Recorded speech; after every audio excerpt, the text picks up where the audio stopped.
Good morning, good afternoon, good evening, everybody. Welcome to this episode of the Note Closer Show. As always, I'm Scott Carson here in Austin, Texas this afternoon from the WCN War Room, and we are honored to have my buddy on here. It's been a while since we've had him on a podcast or a webinar. It's been too long, my good friend, but we're excited to have the man, the myth, the Distressed Pro legend, Mr. Brecht Palombo, join us today. Good afternoon, man.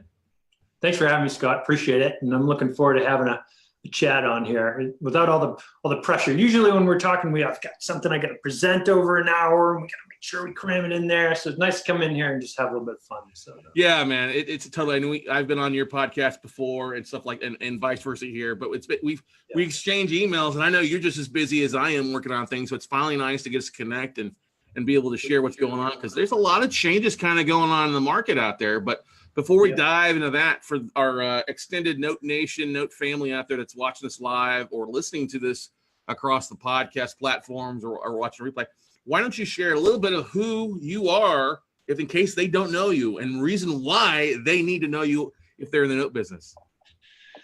All right, we'll do that. No pressure. No my pressure. name is Brecht Palombo. I have sound effects ready to roll too for you. So hang on a second. Good. I should have done this to let you introduce you. I should have told you that I only present when sound effects are present. Actually, I should have let you know up front. So I'm glad you have that worked out. My name is Brecht Palombo. I'm swimming in this nice blue background here today. I am the founder of DistressedPro.com. I started that back I just had my 9-year anniversary. I opened the doors on that in August 30th in 2009. So that's kind of exciting. And then we had our first customer in October. Mark Ostroff was his name. I sold the thing from the front of the room at a real estate investor thing, and then went in the back and took a check for $80 from the guy for a subscription to a service that now has developed. We're now 4 versions later. At that time, we were just doing REO and note reports on banks. Today, we have arguably the largest database of bankers and special asset managers that there is. We have every bank and every credit union. We've got 98% coverage on decision makers. So we go out, I have a full-time staff dedicated to finding contacts and decision makers. And then we pair that info with non-performing note and REO sale indicators for every bank and every credit union. And that's DistressedPro.com. The software is called Bank Prospector, and then we have some training around that for folks who haven't done that sort of work before.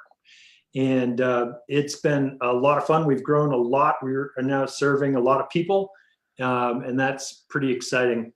I should say probably how I got started with that, which was I started in real estate in 2001, right after I got kind of how clean is this? Do we swear on this? Never mind. You can swear all you want. This is PG. I mean, this is not quite rated R, but you can swear on it. Parental guidance. Okay, well, let me just say that after I got shat out of the .com bubble in 2000, 2001, whenever that was, 2001, I guess, I said, all right, well, I can sell things. So what I don't want to do is I want unlimited product. I don't want to go out there and be like beholden to some .com, doesn't really have, a product and vaporware and all this. I don't want to do that again. What can I sell where it's unlimited product? And the answer was real estate. That came up pretty quick. And so I started with that and did real well. Then around like late 2006, started seeing these weird deals going on. Like I had everybody with a hammer in a van was like a developer, right? Like you could go out, you get 100% financing, didn't matter.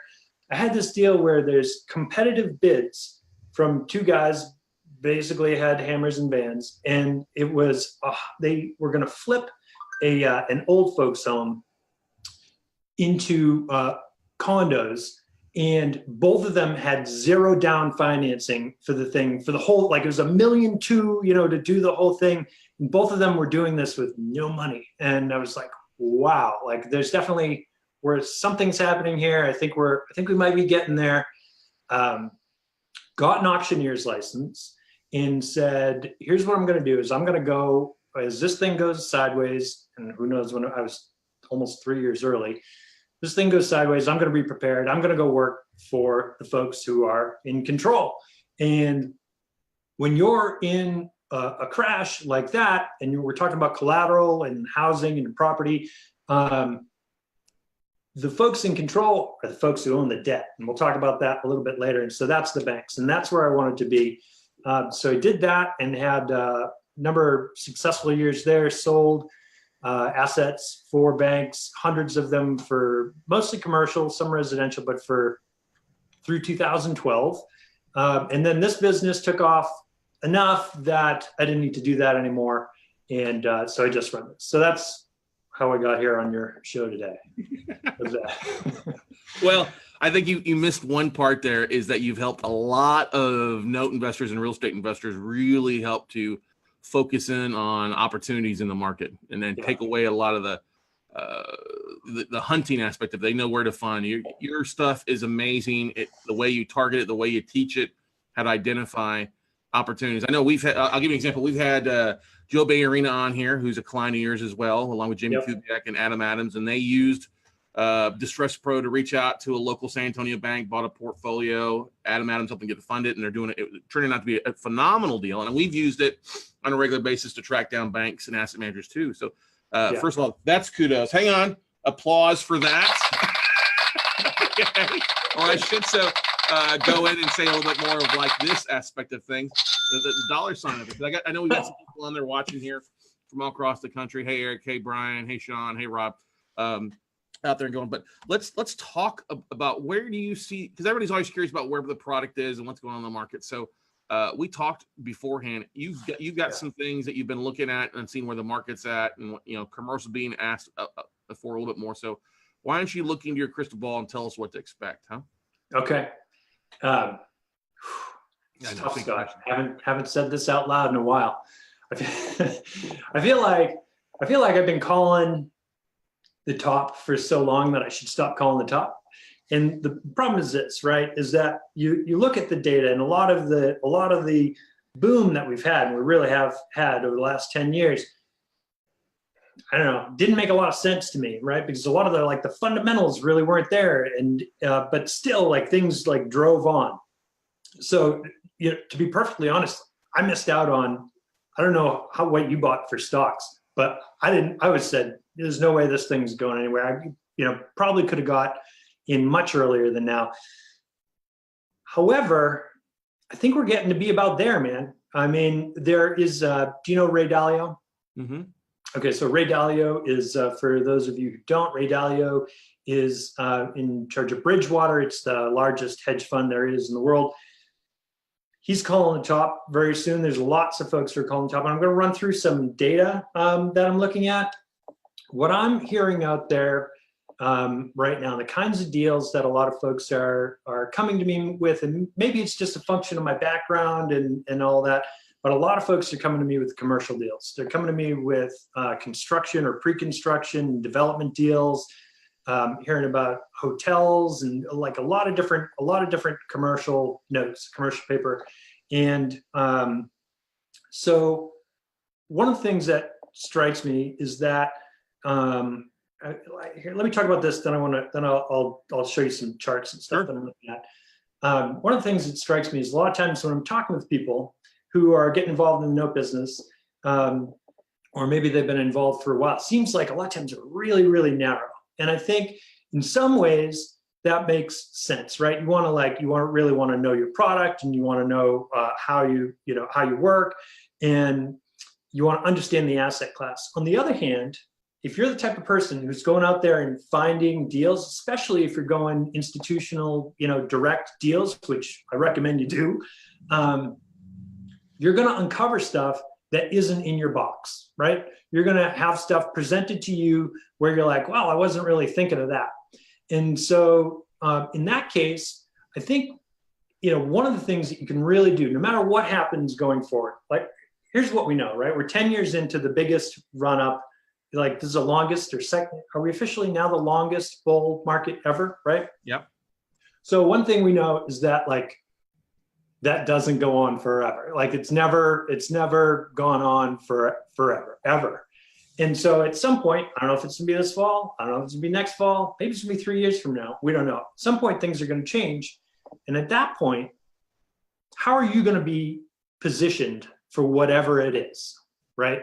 And so I think a lot of times when we're in these kind of boom times, one of the things to do is to really like hone your skill and to like broaden your base so that you have the ability to be resilient and to really to do whatever you need to do in order to continue to profit no matter what's going on. I know for me in the bust, right? I was so leveraged.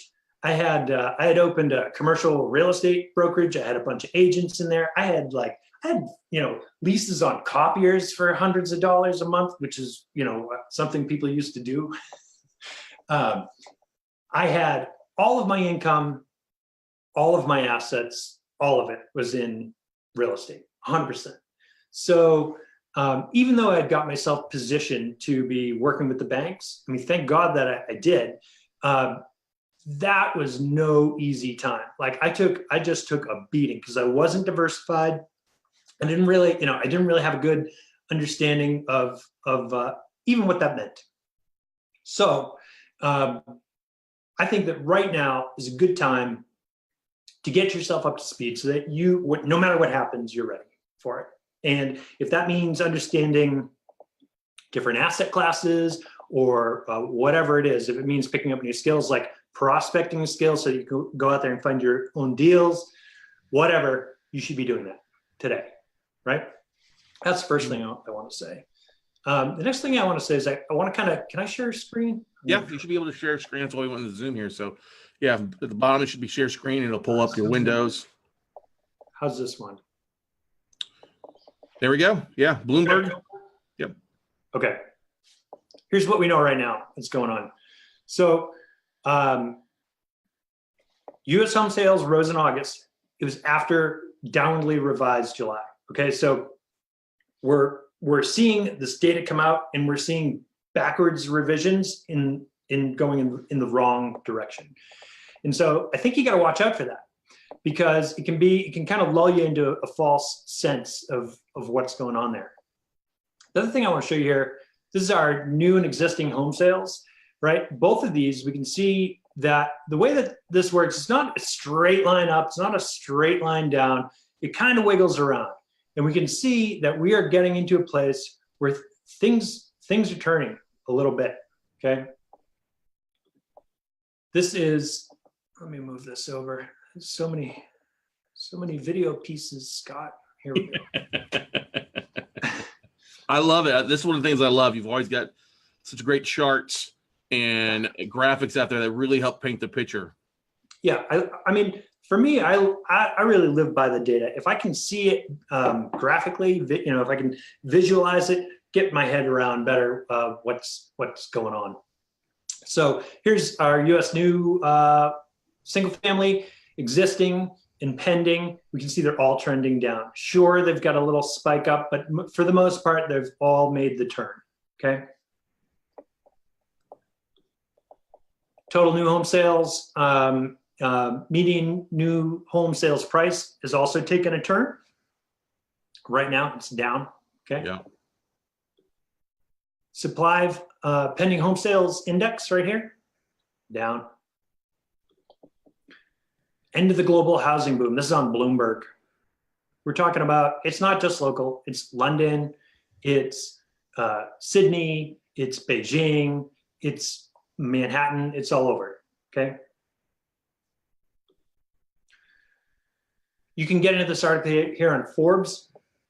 A bunch of indicators here indicating a crash. Now, is it going to be a crash like we had in 2008? Probably not. Probably not. A lot of folks are saying it isn't going to be, at least not particular to housing.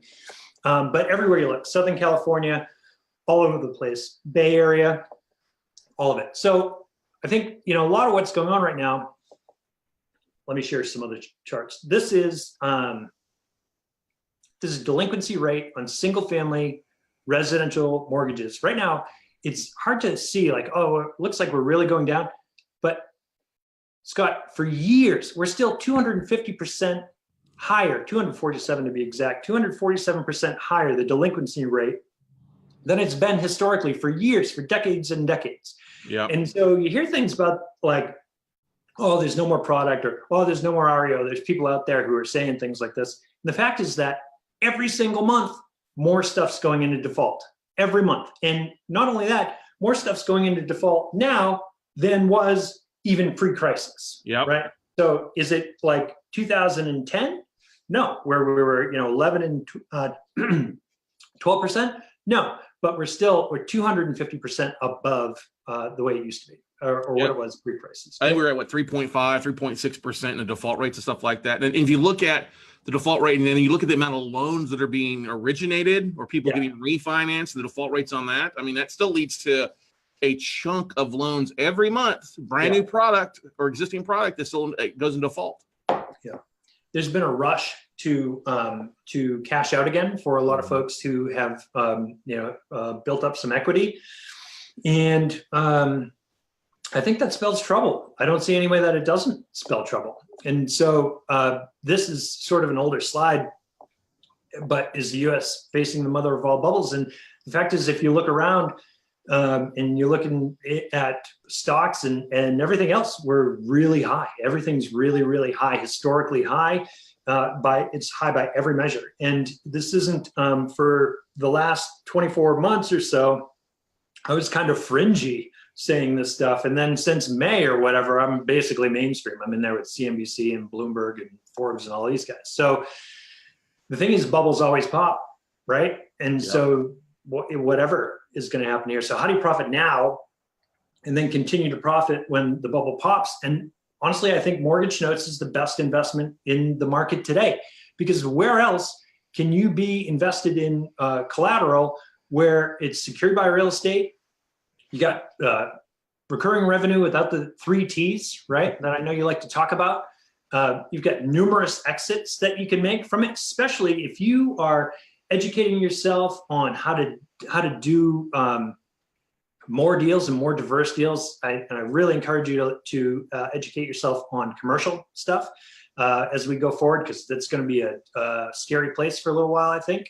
Yeah. Companies have taken on massive debt. Cap rates are at all-time lows. There's a guy who was a famous, locally famous real estate educator back in Massachusetts when I was on the CCIM track there. And he would talk about what's the magic cap rate is, like what's a cap rate that works in any market, doesn't matter what the interest rates are, all this. It's 9%. You know what cap rates are today? I mean, 5%, lower. It's insane. And if you don't know what a cap rate is, so cap rate, the lower the cap rate is, the higher the relative value to the cost of the property, right? And so we're in every way, we're at the top in many, many things. With notes, it's safer than equity, right? And it's really becoming, people are catching on. It's a much more desirable class now than even when I started 9 years ago. You couldn't even, I remember the first time I discovered you could even buy the note. I was an auctioneer, and I'm there talking to a guy about, I think we were foreclosing on like an office park. Kind of did a lot of big properties. And he was like, well, really what I want to do is buy the note. And I was like, can you do that? I had to call, my lead guy on that. I was like, can he do that? I was like, yeah, he can do that. And I think today more folks are hip to that. And I think that means more opportunity. The question is, where do you want to be in the capital stack when it hits the fan? And if you're up here, if you're coming in with skinny margins and a lot of debt and things change, you're in trouble. Much safer place is to be down here. Much safer place. So that's kind of what I wanted to talk about with that. I'm going to stop that share. And I thought you and I could just talk about what's going on. No, it's great. I love it. You and I speak the same language because we've been seeing more commercial deals come across the boards. And I always tell people, listen, just wait a little bit. You don't want to take on something that's overpriced right now, overpay for something, especially this time, because if Absolutely. Market drops, 5, 10, 15%. How's that going to work as an LTV for you, in the capital stack aspect of things like that? So, yeah. I think what's funny is I will agree that there are more note investors out there, but they're more out there. They're not. I call them the diaper dandies, the one and dones. Sure. Yeah. They get into it for a little while. They think it's gonna be like buying an REO or buying a property and fix and flipping, and it's not. There's more work. There's more evaluations. There's more due diligence done, especially on the commercial side. You've got a lot more due diligence on the commercial side than you do on the residential side, because it's like you said, it's all about the cap rate. It's not about the true value of it, because we all know that values can be changed by appraisals and things like that. It's all about the cash flow and stuff, right? Yeah, I think that.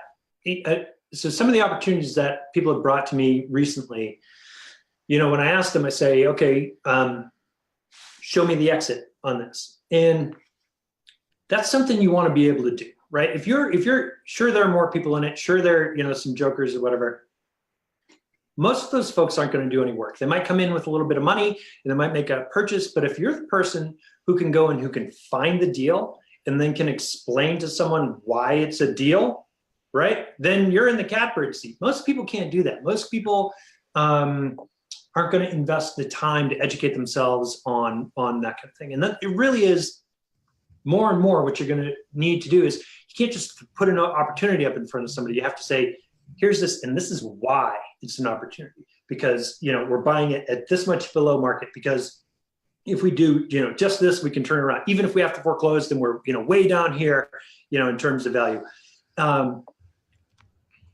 More and more, we're going to need that. You're going to need to sell your deal. And the other thing is that I find a lot of people won't do the work to find the deals. And if you are somebody who right now is willing to go out there and to actually do the work, I really feel like the world's your oyster. I mean, you're in a very powerful position if you can do that, because most people won't. Oh yeah, totally. People love to do the bare minimum. Yeah. And that's why they like to find them, but they don't want to work through them. They don't want to figure out the exit strategy. They don't want to do the due diligence on it. They want to, it's like the whole thing, like we see with wholesalers. Oh, hey, the property only needs $5,000 and paint and carpet and it needs a full rehab, or it's got a true lien on it. Right. Lien with an A. Yeah, exactly. Funny. It's an interesting time. I'll tell you that, because it is. We're starting to, you and I were talking before, I'm starting to see the phones ring a little bit more from asset managers. We're starting to see emails get opened up a little bit higher. We're starting to see email ticks on open rates starting to tick up a little bit, especially as we do that. And then that's one thing that we've done for a while is just the constant reach out. We've used Distress Pro, obviously build a big list and just following up with people on a regular basis. And I think that's really half of it is just in the follow-up and hey, what do you have this month? Or especially going into the fourth quarter now, why don't you talk a little about that, how banks build reserves up for the end of the year a little bit, Brett? Yeah, I'm happy to talk about that. So a lot of banks do sell on a cycle, and for a lot of them, it's the end of the year, the end of the calendar year. I've worked with others where they have Q2 is a popular time to liquidate. End of the year is the most popular time. And because these transactions tend to move faster, I don't know what level of experience we're talking to folks out there. Real estate can take a little while. Notes tends to move, a little bit faster. And so you got plenty of time between now and the end of the year to still go out there and find deals. And yes, so banks work on a quarterly basis. They have to file reports. And what they want to do is they want to be able to file reports that make them look good. And so especially when we're coming to the end of the year, that's an excellent time for them to sell. And so a lot of times you'll see your lowest pricing and your highest volume of deals during your October through December, for sure. Mm-hmm. I totally agree to that. But you also talk a little bit about too, what I love is, especially with your guys, DP, you guys kind of track the reserves growing too. It's kind of a sign too, right? We do, yeah. And you can see, one of the things you can see in Bank Prospector is you can see when lenders sell non-accrual. And so for those, for the uninitiated or whatever, there's banks report 30 to 89 day late loans, 90 plus and still accruing, and then non-accrual. And when a loan goes into non-accrual, it's considered, there's no longer any hope of it being repaid according to terms. And banks have to report a couple of things. One of the things they have to report is money that they're setting aside for losses on those loans. And the other thing that they have to report is the sale of those loans, right? So they'll have non-accrual loans sold. And one of the things you can do in Bank Prospector is you can look back and you can see, okay, when do these folks sell loans? And you'll see, every third or, fourth quarter, whatever it is, that they have a cycle. And so the main thing is to be there when they sell. I think a lot of folks, they'll pick up the phone, they'll dial it a few times, and then they get, worn out. They maybe don't have the stamina to do it, or don't understand what it takes, but it really takes being there at the right time. So I advocate, I like Gary Keller's strategy, which is 8x8 and a 33 touch. And so if you don't know what this is, Gary Keller's strategy, and you can call this a 6x6 if you want to, you can call it a 4x4. His is an 8x8. And so it's 8 touches over 8 weeks in order to introduce yourself to whomever your prospect is, so that by the end of that, they know exactly who you are. That can be calls, it can be in-mail, it can be direct mail, it can be a personal meeting. But after that, where a lot of people would fall down is he then talks about a 33 touch. And the 33 touch is how you stay there no matter what for the rest of the year. Because at some point, they're going to have something to sell. And if you're not in there, then you're not getting the deal. So at 33 touch is where you say, all right, I'm sending this guy or gal a birthday card. I'm going to send them, a box of chocolates. I'm going to send them a Christmas card. I'm going to email, I'm going to make introductions to them, for people who I think might be useful for them. I'm going to send them an article that I think might be relevant for, something that they're dealing with. Because what you really want to do is you want to have a relationship so that, Scott, you get a stack of files on your desk. You're like, oh, shit, it's November. Oh, here's this guy, here's Brecht, this guy, I hear from this guy 3 times a month. He's ready to go. I'm going to call him. And so that is what I suggest you do, is that you get some things in place so that you can ride through this here. I love it. I think it's totally right, because I think it's the biggest thing. It's totally in with what we talk about, because we talk about, all right, if you find them on LinkedIn, send them an email. You can export, they'll connect with you. They're great. Then you can send them a direct mail. If you export your connections, then the email, a follow-up email if they open it up. You can then take that email list, upload it to Facebook, and send them a message on Facebook. That way, I'm not a big fan of direct mail these days, but still, though, I think the birthday card idea, I didn't even think about that.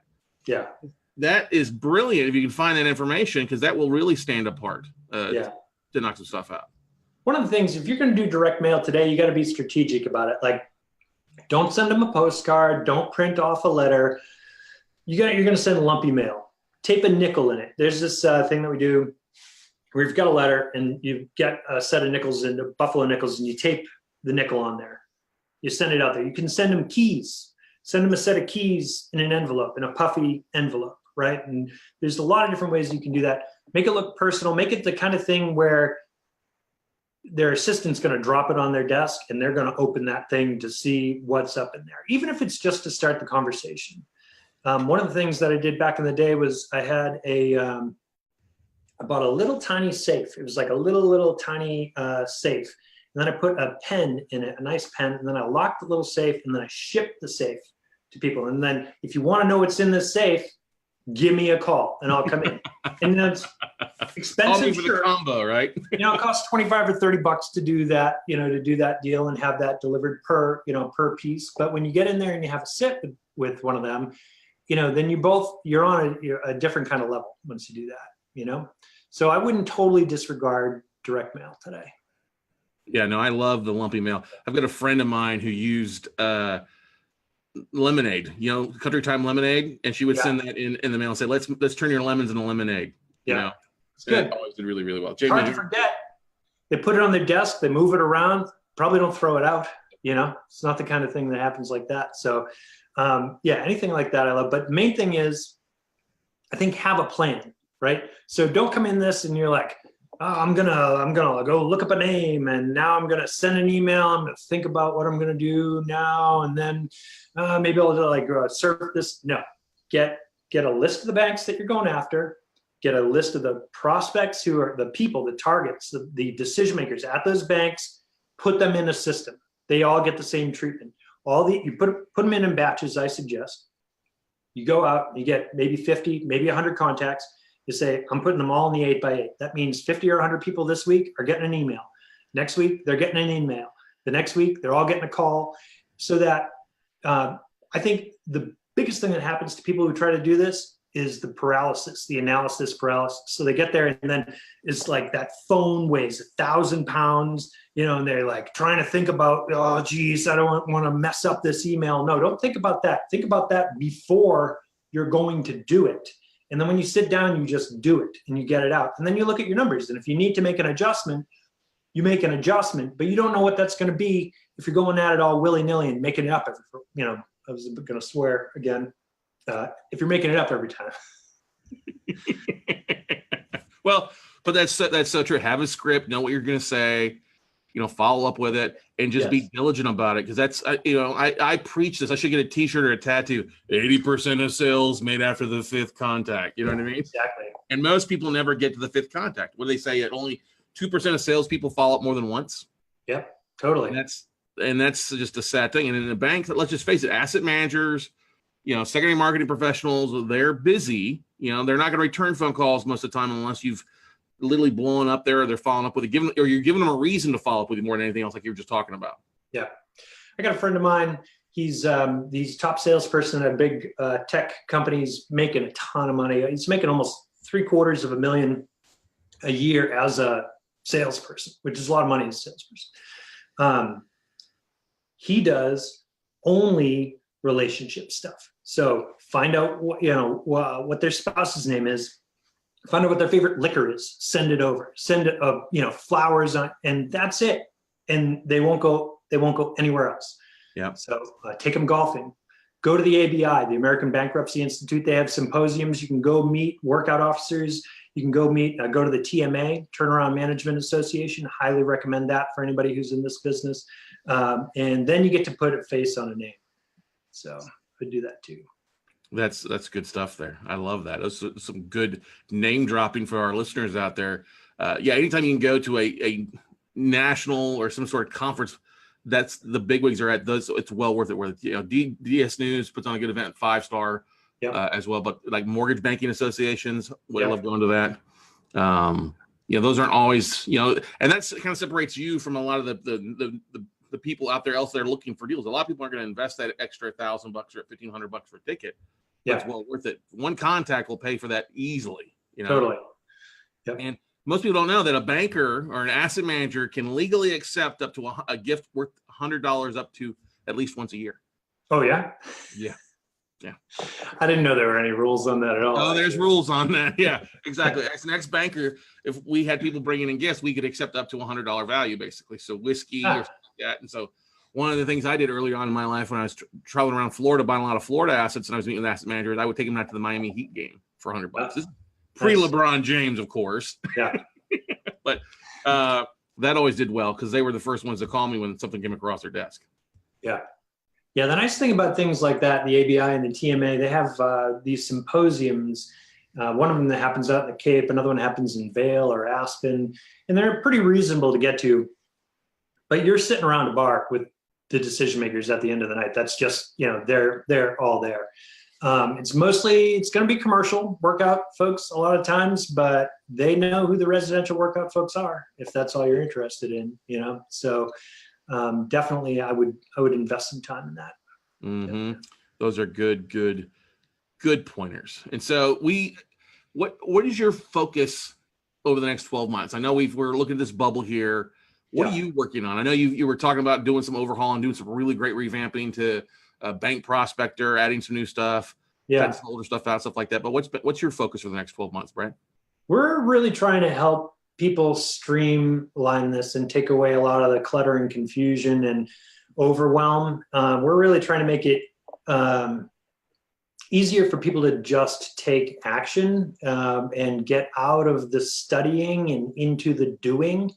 And so that is really a major focus for us right now, is that in terms of personally, like investment wise, I like debt and I like cash right now. And I think I'm going to like cash a lot soon.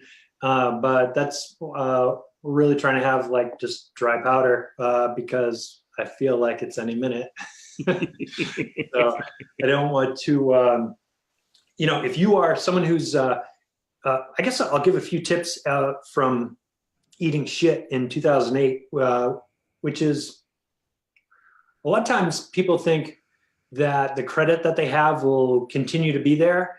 And the fact is that it won't. You could find that for no reason or good reason overnight, if you are relying on certain lines of credit, can just disappear. I had all of our lines without before default, before non or late payments or anything like that, just capped. Just suddenly the amount that I had available to me was less than what I had, already borrowed. Immediately underwater just because of a decision that they made at the bank. I remember going and I was like, all right, well, I'm going to get a line of credit just to get through this little time. And they were denying all applications for a whole class, like anybody in real estate. There was nothing.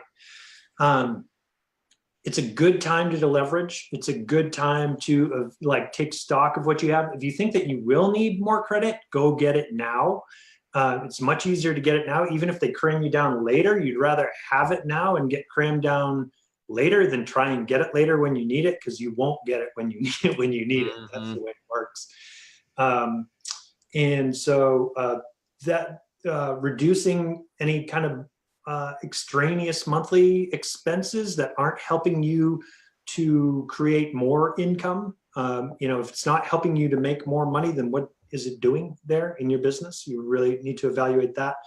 But I think that, and then aside from that, have cash as much as possible. Like put it aside and have cash. I would not be getting into anything speculative where you're speculating on price appreciation. Zero. I would do none of that at all. But that's just me. I could be totally wrong.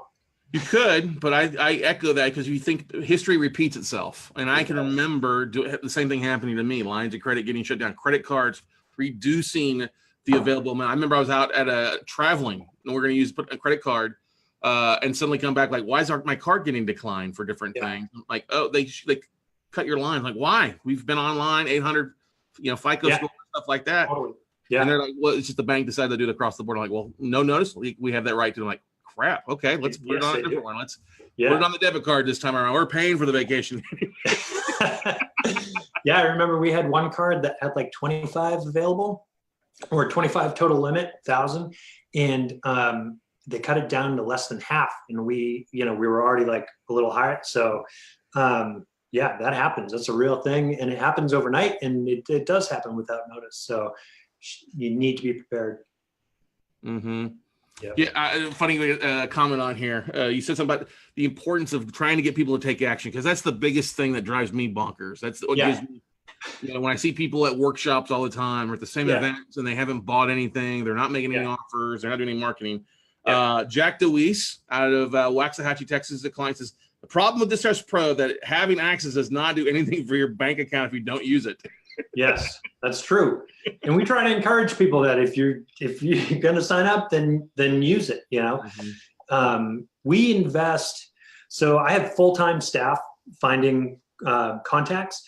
In addition to that, we spend almost $1,500 a month just in tools and software for finding contacts. So in terms of the value that you get and like the volume of leads and whatnot, nobody's going to match us. But if you don't do anything with it, then it doesn't really matter, right? Mm-hmm. If that's the case, and I see this because I'm sort of on the entrepreneurial circuit a little bit too. Having started this business, I talked to other people who were looking to start similar businesses, And this problem isn't exclusive to real estate, right? It's not exclusive to notes. It's the human condition is that a lot of times it's just very hard to get past your own inertia, of not doing anything.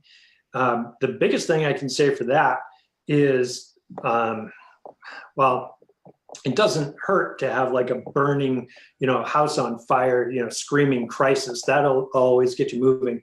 But short of that is some goals and a schedule, like written goals, not like, I got an idea, kind of, geez, I really want to make more money next year. Or I want to hit 6 figures or whatever it is.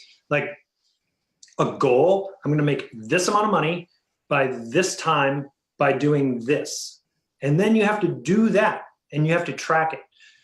Everything that I track and measure goes up. What is it? Peter Drucker, is that who said, or Drucker said, that which is measured improves, and that which is measured and reported improves exponentially, right? So put something up on your wall, maybe it's on your desktop, wherever it is, but keep track of it.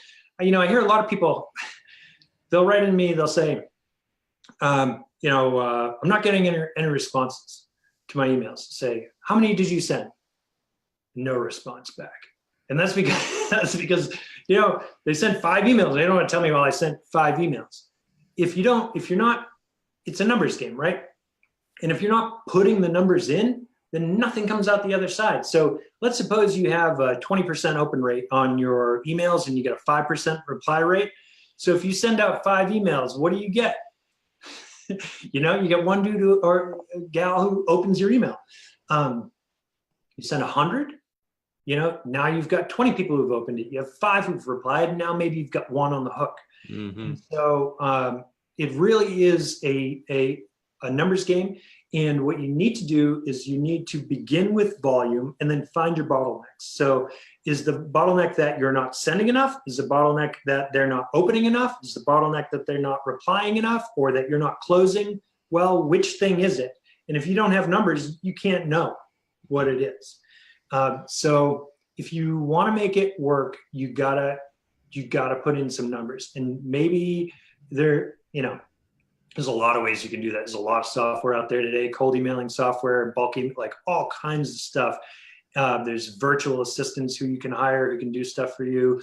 So there's really no excuse for the volume, for getting it done. You can spend your time or you can spend your money. If you don't have either of those, I don't have a lot of suggestions for you.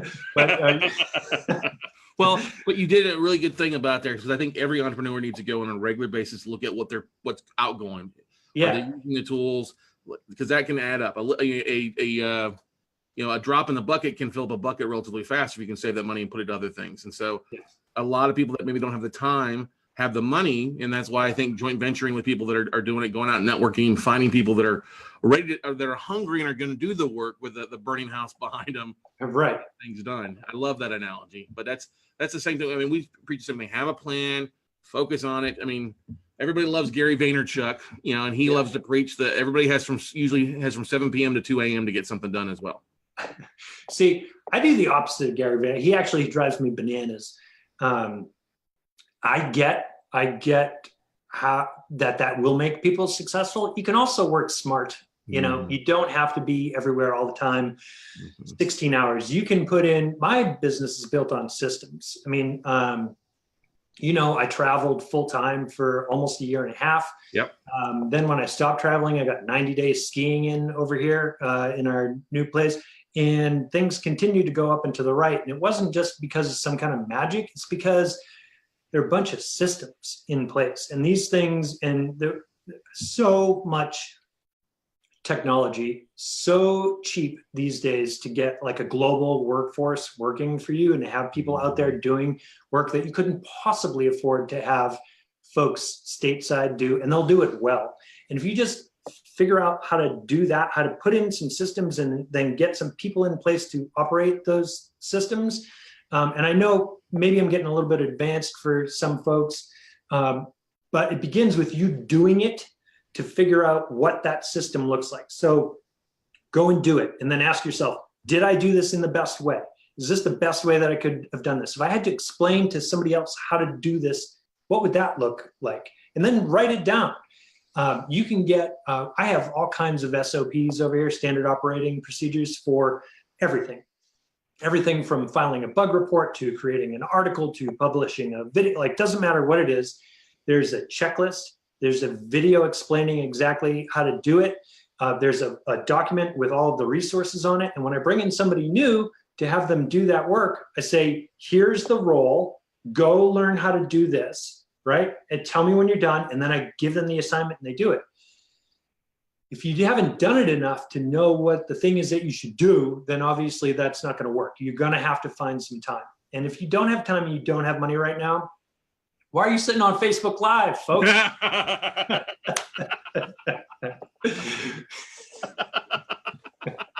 Or listening on iTunes. Amen to that. Hopefully, if you're listening on iTunes, it's on your way driving to a deal. But yeah, that's you ought to take a look at what you could rearrange. If you don't have time or money, then your priorities are out of whack. You've got to reprioritize. You got them in the wrong place, and you should, are you watching TV? Did you play any video games? I mean, there are things that you did that you did not need to do, that did not add value to your life that day, where you wasted time. And so I don't really accept that as an excuse. When I started this business, I was doing the Gary Vaynerchuk. I was up at, I was driving 1,000, 1,500 miles a week.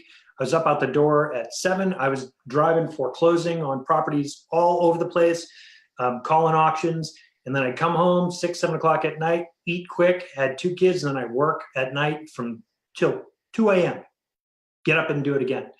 And today I don't have to do that anymore. But sometimes in the beginning, you have to do that. And so there wasn't time for TV. I didn't have time to watch. I lived in Boston. The only thing you do in Boston is you drink beer and you watch the Red Sox or the Patriots or whatever. It's a 3.5-hour game, folks. I don't have 3.5 hours if you're sitting in front of sports and you say you don't have time, for your business, you're shooting yourself in the foot. I mean, you got your priorities are jacked, and you ought to have a look at it. That's what I'd say. Is that motivation? You know what, Brett? I love that. I think that's a good stopping point there with everybody there for you out there. What's the best way for people to get a hold of for you or reach out to you to get signed up for Distress Pro or take a look at Bank Prospector? If you go to distresspro.com, we're going to try and get you right to where you should go from there. If you want to go right and check out the software right away, distresspro.com/Bank Prospector. If you have any questions for me off of today, or you want to connect with me individually, I don't take calls, but I do reply to every email. We have full-time support staff. So if you email support@distresspro.com, anything that is for me will get to me, and you will get a reply from me unless you're a jerk. Yeah, and I will agree to that. That's a smart thing about not taking phone calls, because we all know people can take a 50-second question and turn it into a 50-minute conversation. We all know people like that, like to drag stuff out. So yeah, email's the best way to do it as well, too. Best way. Yeah, exactly. Sure. Sure. Well, hey man, thank you so much for joining us here. I know you got a busy life. The wife, I'm sure the kids are growing up like weeds now, huh? Middle school already. Wow. Just like that. Just like that. You don't have any gray hair yet. Yes, I do. So you can't see it with this new. Oh, is that the blue light? Yeah. I love it, man. Yeah. Love it. Well, hey man, thanks for joining us, man. You have a great day, and we'll talk to you later. All righty. Thanks for having me, buddy. Appreciate it. All right, guys, that's going to wrap it up for this episode of the Note Closure Show. Like Brett said, man, he gave some great nuggets on there. Take some time, take action, prioritize your schedule, and you'll find the time, and then it gives you the planning opportunity with either the 8x8 or the 6x6 or whatever you want to call your 4x4 to go out and make some things done. But just take your time, market it, have a plan of action, you'll find success out there. So go out, do something, and we'll see you all at the top, everybody. Bye. All right. Thanks, Scott. Amen.